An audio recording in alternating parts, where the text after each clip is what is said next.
Welcome back to Indy, two of the biggest legends in stock car racing. Back at the Brickyard. Tony Stewart making his final start. Jeff Gordon filling in for Dale Earnhardt Jr. And Mike Massaro was able to talk to him just moments ago. Jeff Gordon about to strap himself into the race car for qualifying this afternoon.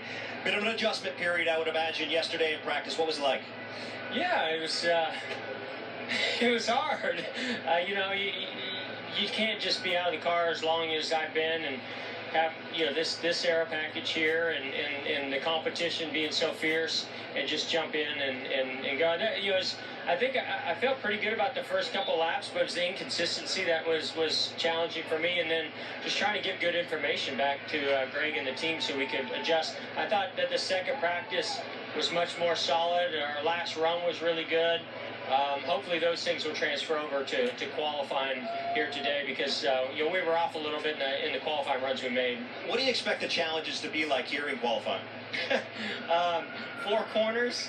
This is a tough place. I mean, there's a fine line. You can hit all 4 corners and do it consistently, but you're giving up some speed to do that because you're not pushing the car to the limits. If you go push the car to the limits, there's a good chance you're going to step over it and take a big risk at losing a lot of time. So I think this first round is how can I push it just far enough to see what the car is doing and make sure that we're solidly in the top 24 to move on to round 2. That's my goal right here.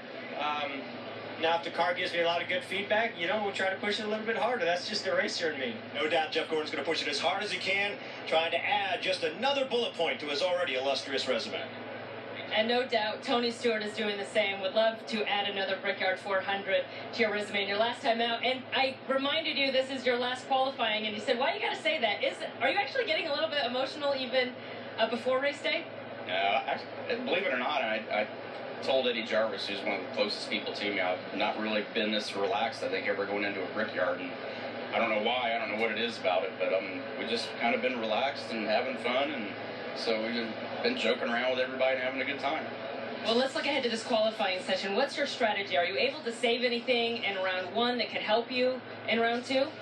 We really struggled yesterday when we went to qualifying trim. When we did our 2 runs, I made it through turn 1, turn 2, turn 3, and then turn 4 in the middle of the corner. It just took a death slide with the front end toward the wall. So I never really made a really solid lap. So I know that Mike, I think he just got here somewhere. My crew chief got here, and I know he made some big changes for it, so and I knew what he was talking about doing, so I'm pretty confident that'll fix what we had yesterday.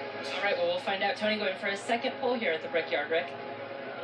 Second pole at the Brickyard, but so rich in history at this racetrack in this state and in this sport. A 2-time winner of the Brickyard 400 and climbing the fence back in 2005 and 2007.